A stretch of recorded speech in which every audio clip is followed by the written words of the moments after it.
You see, this is why I wouldn't be doing it in the first place, and why our board didn't, because Yeah. they knew it would blow up in their faces. Um, and we did have people going out and spilling all. We had, as I say, we had press camped outside the offices and people walking outside. I think we're just saying, and people were following people from the office into local bars and restaurants, sitting next to them and just listening to what they were saying because people were talking about it. Oh, wow.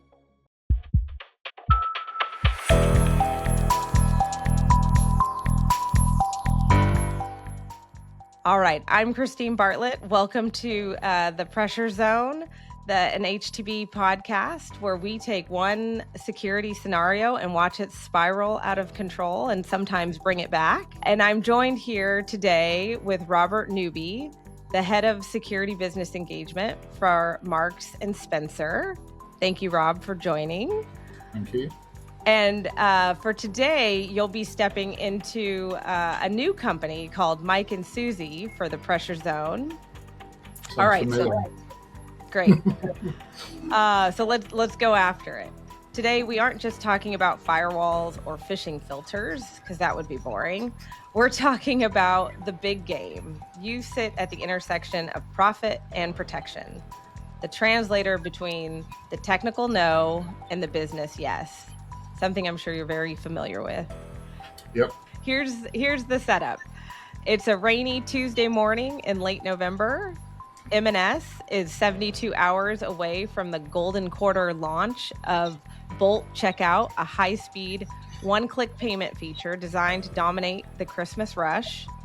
Projections show a 15% revenue spike, and the marketing director is popping champagne. But you just found a ghost in the code. Your final review reveals that the speed optimization bypasses every major fraud detection trigger in the system. The board, of course, is watching, the market is waiting, and the clock is ticking. Let's see if you're a bridge builder or if you're about to burn the whole thing down. Are you ready to step into the zone? I'm ready. All right. Question 1, the go live ultimatum. The marketing director tells you that adding a verification step will cause a 20% cart abandonment rate. We don't want that. He wants the launch as is and to accept the risk. What is your move? Option A, the hard no. Block the launch entirely. Security is non-negotiable here. Option B, the risk transfer, let them launch, but only if the marketing director signs a formal liability waiver for any fraud loss. C, the silent monitor mode, launch it, but you divert your entire SOC team to manually review transactions for the first 48 hours. That sounds like a nightmare. Option D. Hopefully they're doing it anyway. Yeah. Option D, the VIP sandbox, roll it out only to a small group of trusted Sparks members to test the waters first. Yeah, so in reality, I wouldn't do any of those. But if I've got to pick one of those things, then it would be the risk transfer, but it would be done in a way that works with the business. So first of all, I want to understand exactly what we are bypassing. So what is the actual risk? So what have we bypassed? What fraud does that open up? What types? What kind of rate are we looking at in fraud? What's best case? What's worst case? How much money that would translate to over the whole of the GQ period? And I would also bring in a bit of that SOC monitoring as well. How would we detect those abnormal patterns? But then if we're putting it into numbers, then you've got to trade off that. What does that 15% upside actually mean? Where's that from? How confident are they that that is actually going to come in? Mm-hmm. What evidence do we have? And does that verification does that create that? Or does it, does that one click is that actually going to be the driver for all of that uplift, or is it a combination of other things? Is it drop off that causes that? Have we tested that? I've actually got quite a similar thing to that going through at the moment. So I have actually asked these exact questions. What you want to do is look at the beginning and end of the transaction and see what the drop off rate is before and after. So if you so you can actually see whether it has made that difference or not. Yep. Okay. And is that just because you're doing a launch rather than is it going to be ongoing? As well?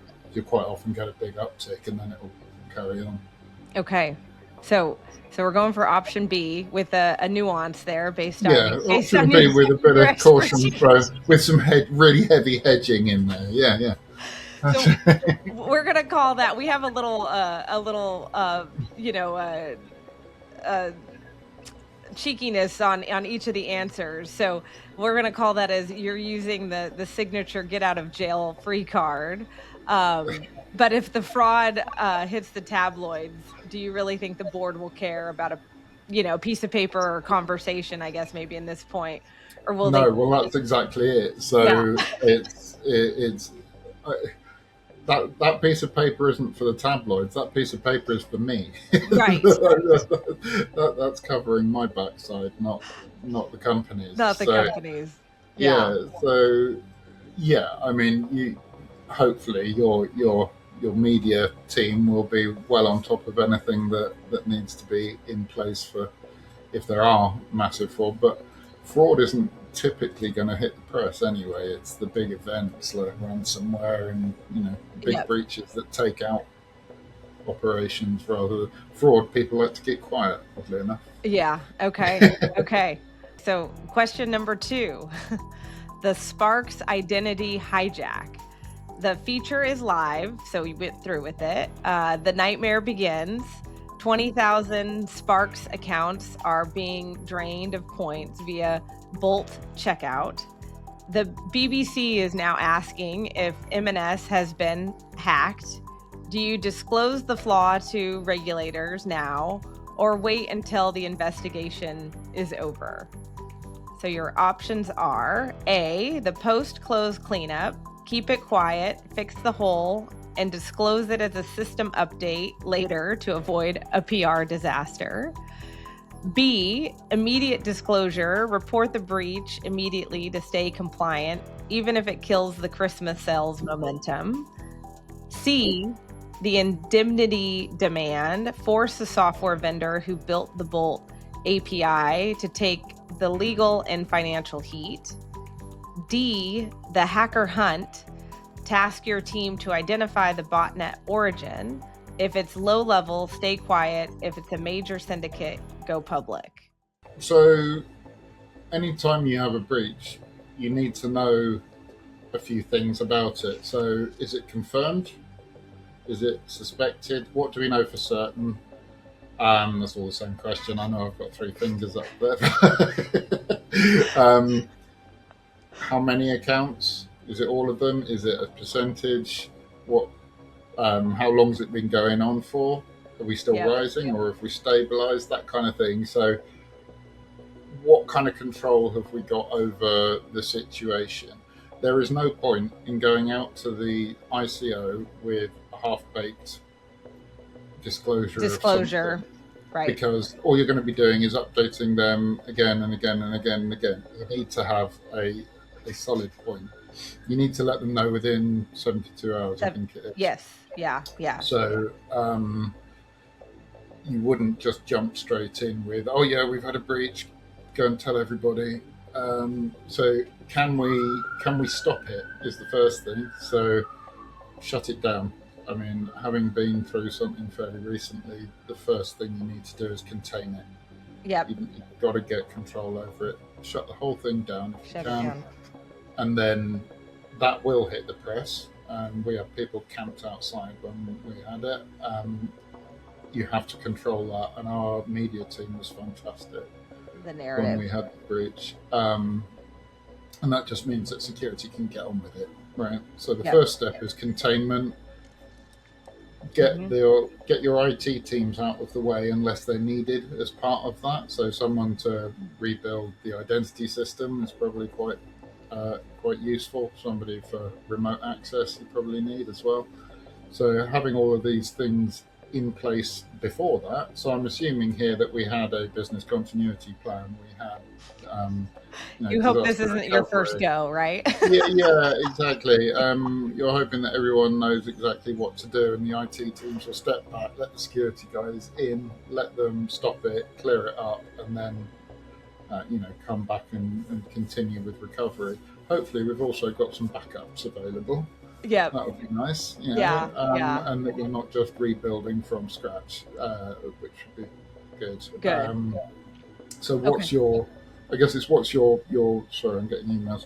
What's your fastest containment plan?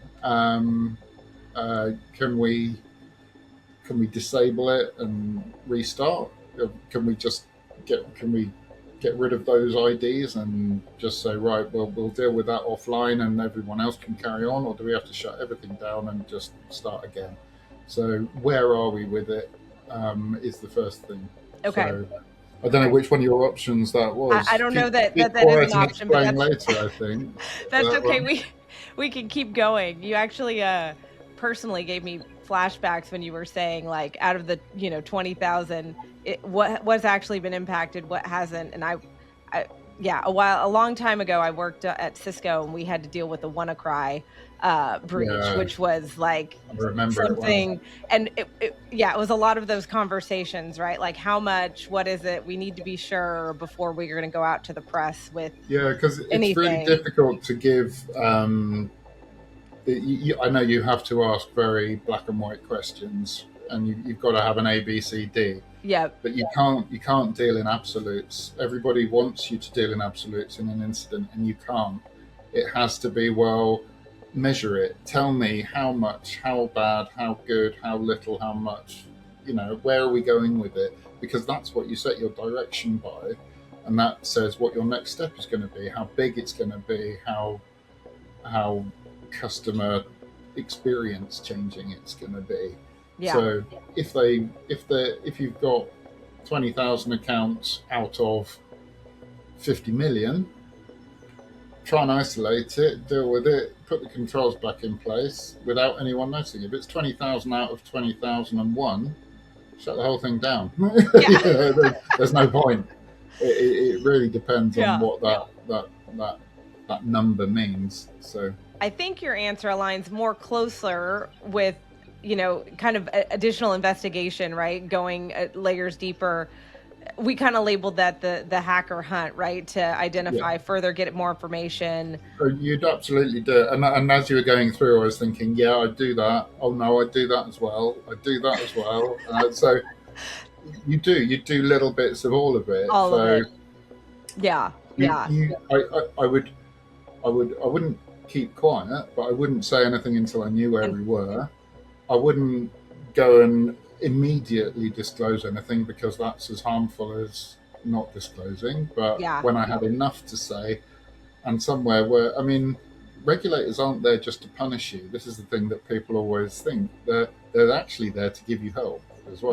Right. So a lot of the they time want to protect.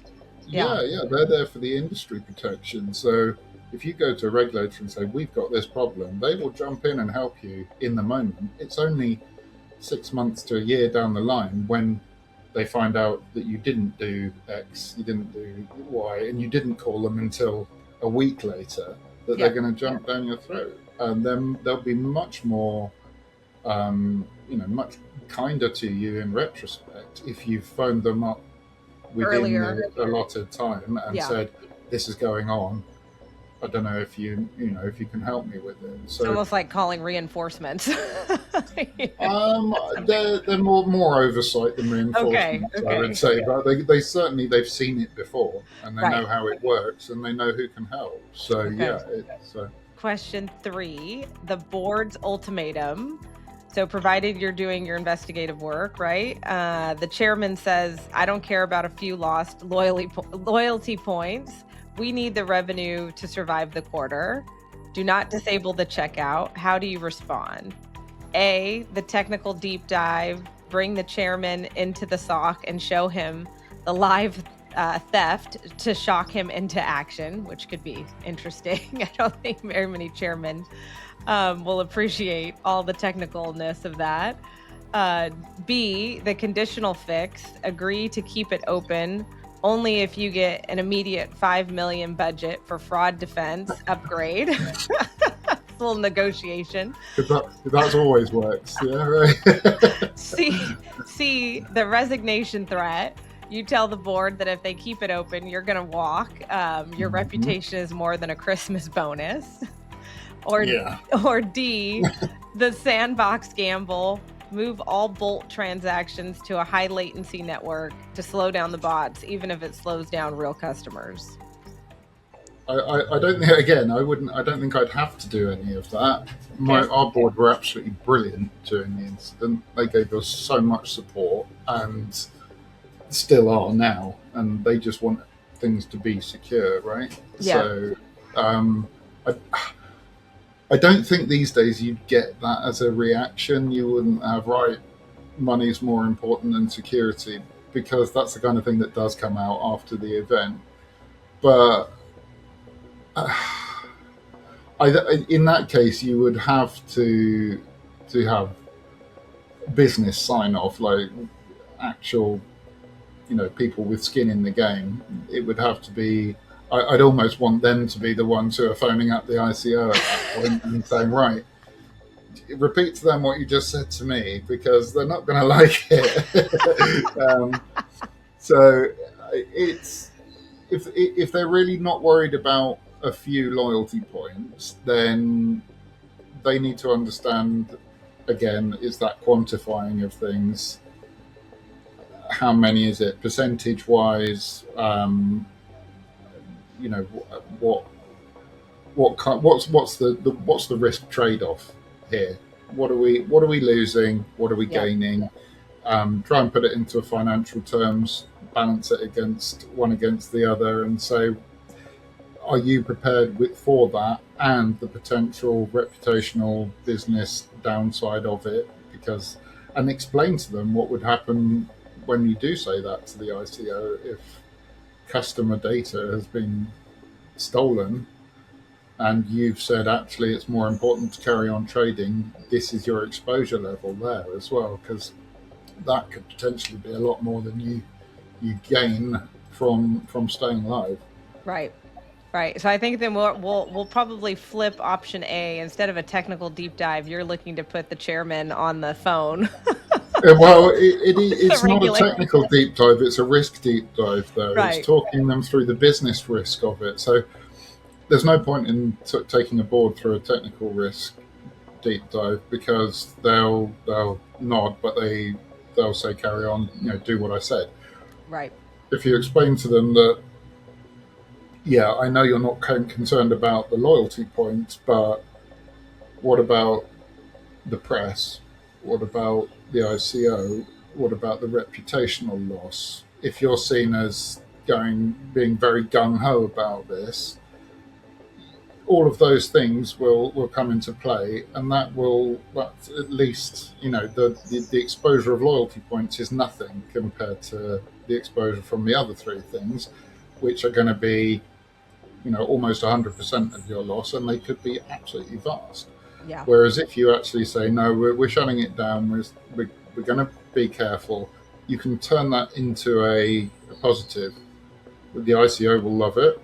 Reputationally, you can say, yeah, hands up, we've had a breach, we moved too fast on this, it was only that small part of the customer platform, we've got it under control, and we're going to push again sometime in the future. We'll have another release. It's not ideal for golden quarter, but then neither is losing your entire business. So right, you've got to weigh it up. That's so right. Yeah, talk them through the risk side, the business risk side, rather than the technical risk. Okay, definitely the way forward. No, I like that. Question number 4, the internal leak. As you're sorting through all of this, right? A developer on the Bolt team posts a Reddit that M&S leadership knew the system was broken but launched anyway. The stock price dips What's the PR move? A, the CEO keynote, release a video emphasizing customer trust and ignoring the technical leak. B, I know, but some people didn't use that option. B, the targeted fire, use forensics to find the leaker and terminate them publicly to send a message. C, the counter narrative, leak a story about a new sustainability AI to distract the press from the Reddit post. D, full transparency, hold in all hands and admit the trade-off was made, but you're now fixing it. You see, this is why I wouldn't be doing it in the first place, and why our board didn't, because they knew it would blow up in their faces.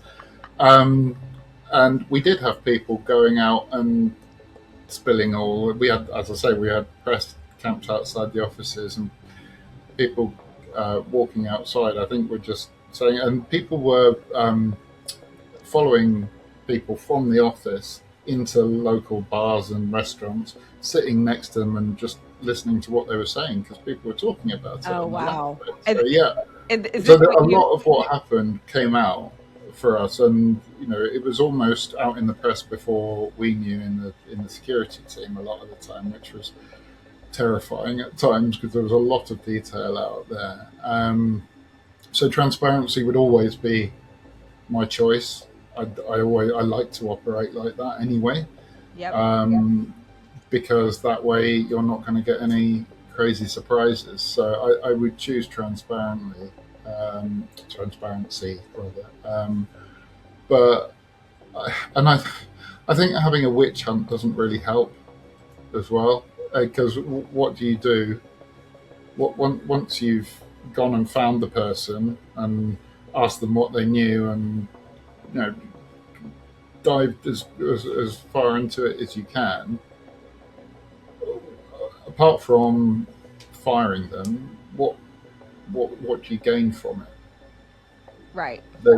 You don't really gain anything. You just, and it's much easier to actually, people, they might believe everything they read on Reddit, but they probably shouldn't. Well, nowadays, but there's. I know I do. Yeah. You don't know if a human wrote it or a bot Well, wrote it. I was going to say that's where AI gets all its information. So yeah, probably is right. Yeah, good point. Okay, so I like that. Honesty, the best policy. Obviously, I think you'd be seen as a very brave man, but then obviously poses a question: are your shareholders as brave as you are? Right? Because when the truth comes out, there's always the.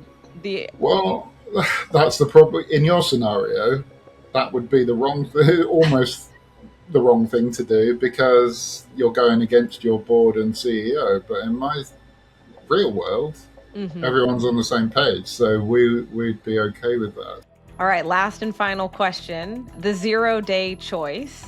It's Christmas Eve. The bot attack is peaking. You have a patch that will fix the fraud 100%, but it might actually lock 5% of legitimate accounts for 24 hours on the busiest shopping day of the year. What's your command? A, do it live, deploy the patch. 95% success is better than 100% fraud. B, the manual backup, disable Bolt and force everyone back to the old slow checkout. Better safe than sorry. C, the ransom play. Contact the botnet operators via your old hacker gut contacts and offer a bug bounty to stop the attack until December 26th. D, got real creative there. Yeah. I like it a lot. The hacker moment. Just pay the hackers. That's it. Right. The hacker moment, sit at the terminal and try to write a precision script to target only the bot traffic yourself. So is that that 5% loss? That again, I'd want to make that trade-off. Does that 5% loss, is it going to be more than what we lose if we just go back to manual? So if that's the trade-off, so one or the other of those, but based on the number of accounts that we would have, I would go for the 5% loss, I think, because it's not going to be a significant loss compared to what you would lose otherwise if you're going to get that big drop off. Yeah. Okay. So. All right. So picking option A, you roll the dice. 80% is a C in grade school, but in retail, it's a terrifying margin. If it fails on Christmas Eve, do you have your LinkedIn profile updated? Yeah, I mean, always, right? It's just a question if anyone would employ me after that. All these crazy decisions that I've had to make. Oh, okay, good. I know, right? The clock has stopped. The golden quarter is either saved or in shambles. We've just watched 500 million retail legacy hang by a thread. Rob, you faced a friction-filled launch, a regulatory trap, a boardroom coup, and a Christmas Eve logic bomb. Before we reveal your resilience score, we have to ask, at any point in the last 20 or so minutes, did you miss being the one just writing the code without having to worry about the stock price or the chairman's temper? I never wrote code, so no, I was I was always a consultant. I regret taking the permanent job now. Yeah. That's good. You've got I hear a lot of the strong business acumen side, and I feel like that's we need those CISOs with that. So that's good too. Okay. Yeah, I think that's the key for me. Is that it would I don't like to be put on the spot with these kind of things, but I'd rather it was me being put on the spot than someone who was either completely business orientated or completely technical, because at that point you've got the big seesaw and emotions and a clash. If I can stand in the middle and be the translator, then you tend to get better decisions being made. So. All right. So based on your answers, it looks like you are at a resilience score of 85, smart, stable, and slightly terrifying. We're going to call that the pragmatic titan. You're balanced risk and strategic. The verdict is you leveraged the flaw for a better budget and brought in the experts. You didn't let your ego get in the way of EBITDA. And you've successfully transitioned from root to sweet. Nice. And then you play the game better than the people who wrote the rules is the final outcome, I think. Awesome. There you go, you see? Yes. Spent the last year doing it for real. That's for why. Real, right? Yeah. And for, I guess, maybe for a little bit of the folks listening, I think what you were referring to in your commentary was, I believe you were kind of working on the scattered spider, right? Is that what you were referring to? Yeah. So a year ago, this weekend just gone, we had what was at the time the biggest retail breach in UK history, and we're right in the middle of it. I